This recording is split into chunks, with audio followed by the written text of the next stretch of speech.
The following segment is sponsored by American Veteran Air Conditioning. HVAC is an essential service, and our friends at American Veteran Air Conditioning have made it their mission to continue serving you, even with social distancing measures in place. Sean McGraw joins us now from his shop in Inman. Good morning. How have you been? Good morning, Margaret. We've been great. How you been? Good. Good to see you. We know American Veteran is still taking service appointments, but you've put some safety measures into place to ensure safety. Tell us about that. Absolutely. Well, obviously the safety of our not only our team members but our customers is extremely important to us. So we made sure that we're stocked up with N95 masks that on any request they'll wear inside of their house. On top of that, obviously safety gloves. We've got all those. Booty covers for their feet.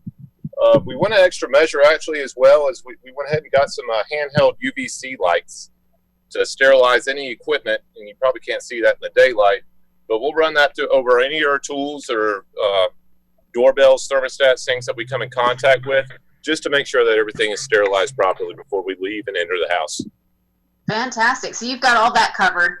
When it comes to having really clean air, you're talking about maintenance plans. These have always been really important, but tell us what maintenance plans you offer and what a customer can expect. Right. Well, a maintenance plan is crucial to any of the operation of the equipment. During the maintenance, what somebody should expect, especially if we come to the door, is we're going to completely tear apart that equipment. We tear that equipment apart for a lot of reasons. One is the first part of it is really just taking that grill off. And, it's not uncommon that we come up to a place that we find weeds and vines and dang near trees growing out of their coil. So we want to make sure we get that cleared away. First, we go ahead and take the top of the equipment off as well. And the first thing we do when we take that equipment off is we go ahead and clean out the inside of the unit. When we clean out the inside of the unit, we do that for a reason. There's drain holes inside the equipment. Those drain holes there are there for a reason. So if they're clogged up with debris, what do you think is going to happen to it? Yeah, it's going to get clogged up. It's not going to operate efficiently.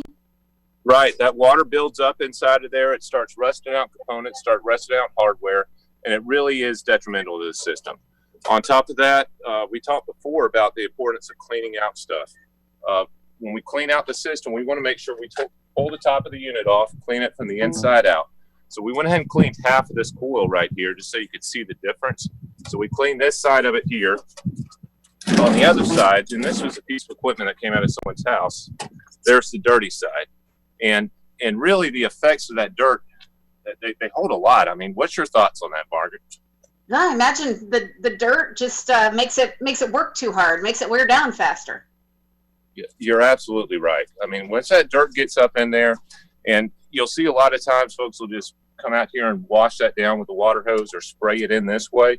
Well, really what that does is embeds that dirt farther into the coil. So you have to get the top of the unit off. You have to get it sprayed from the inside out because this fan is sucking up and the air's coming through the coil here. Well, its purpose is to exchange heat. If this coil's plugged up, your system is not operating efficiently. It's not operating well at all, and it's really putting a lot of wear and tear on that system. So getting this cleaned out properly is critical. On top of that, when we go into the system, besides just cleaning out all the debris and everything from the inside, we want to be vigilant on what's going on in there. So just on this system right here, right off the bat, I can notice that we got some copper that's rubbed right up on a discharge line right here. Well, this compressor is running all the time, so we want to make sure we pull that back because when those are touching, it's going to vibrate and it's going to cause leaks eventually. It's going to wear through that copper. Obviously, the electrical, make sure all the components are good, safe, operating condition, check the capacitors, everything else that's going on in there. That's just the outdoor unit. What folks don't see is the indoor unit usually. So we'll go into here and we'll check all the components just the same on the inside, make sure heat strips are operating properly, cutting off at the times they're supposed to be. What a lot of folks will fail to do that we found, and we made sure to train our technicians properly to inspect the system thoroughly. This coil looks clean right now, but When they come to the outside of it, and take a look, well, if you pull this plenum box back, you can see what's really going on inside the system. So this right here is obviously not clean. The same effects on that outdoor coil have the same effects on the inside. So that's just tearing the system up. And this is a system we ended up having to replace. The fan is on the same deal. When you get into there, we look into it, and this is just a common deal. I mean, you never see it, and this stuff needs to be cleaned out. So that's the whole effects of a maintenance, is to be able to thoroughly inspect that system, make sure the stuff is brought to your attention that needs to be taken care of. Bar none, dirt, debris, everything else, it kills systems. I'm sure people can use some help with the maintenance. They can contact you. American Veterans number is on the screen now, 435-0822, or visit the website, AmericanVeteranAC.com. Thanks so much for being here, Sean. We look forward to talking to you again soon.